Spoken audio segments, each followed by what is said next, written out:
I want to use my courier because he can carry gold easier. Ooh, although this guy can place tiles without using a turn. So I think I'm going to do that first.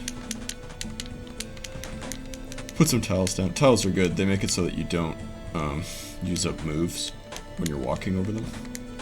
So like that's why I always walk around the outside of this part, because I don't have a tile on that other part, so it would use up a turn. Unfortunately, your monsters, like your little, like my little bubble bobble dragon here, he always uses up turns wherever he moves. But your goblins and your orcs don't, they don't use up turns when they step on things.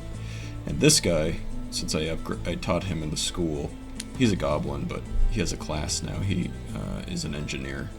He can walk onto open tiles and place a new tile on them, and it doesn't take up a turn.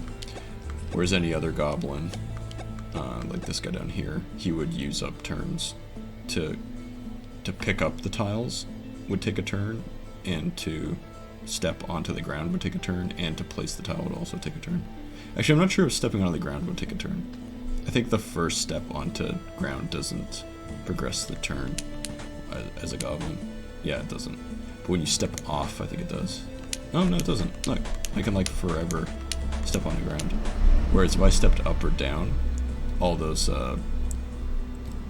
humans would move a tile. The dragon is really powerful, but he takes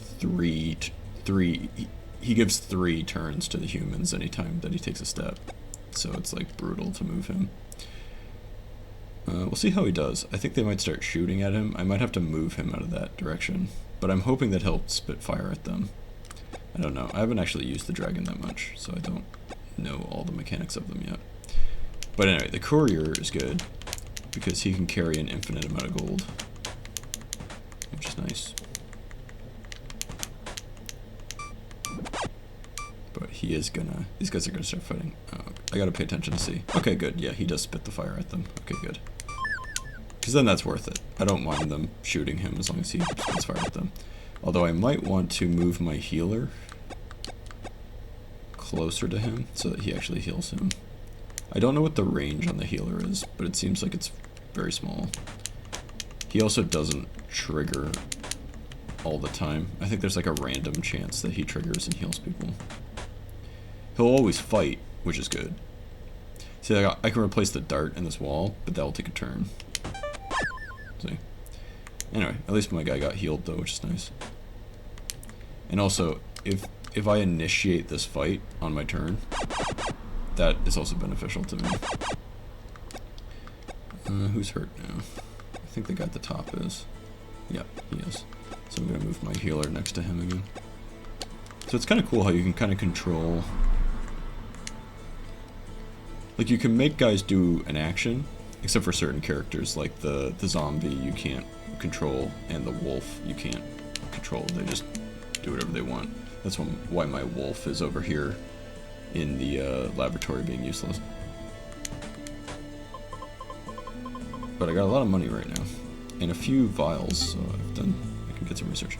Problem is I'm out of beds, so I can't hire anybody else because I'm out of beds. Like, here's a zombie, but I can't. Oh wait, I think you can always buy zombies. Yeah, you can always buy zombies.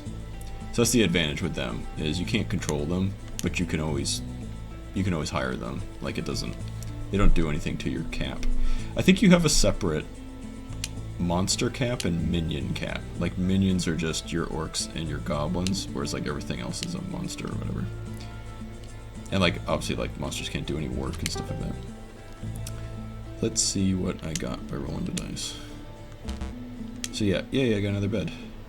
So that ups my minion limit.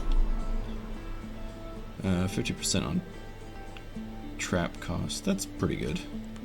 These guys are really good. These Cyclopses, they're strong as hell. They move just as slow as the dragon, but they hit like a truck when they attack people. And they have a lot of health.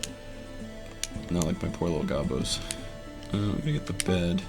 And then I want to see, I'm going to hold off. Well, this guy's a thing as well. I want to see if beds means more minions, or if minions also includes your monsters. Okay, it also includes your monsters. Alright, so everything is just a minion, but they just sort of have different classes. The ghost is like sort of slow. He takes like 2 turns when he moves. But he's kind of cool. He can like hide in walls and shit like that. I actually kind of like the zombies and stuff like that, because even though you can't control them, they move on their own, so you don't have to like waste a turn moving them. I'm gonna use up some turns here. They seem to be fighting pretty good. My dragon is still almost at full health. Hold on. So there's this guy. This guy. Yeah, he still needs healing, so I'll just let him keep healing. Let's go back to this guy. Well, almost all my orcs have a class. I don't have a single orc that doesn't have a class right now. The school is really good. Like, giving guys a class is really, really good. One thing, it heals them to full when you do it, which is nice. Alright, so they're gonna get healed up by him. Slowly. I could use another healer, but the choices you get when you teach a guy the school are kind of like randomized.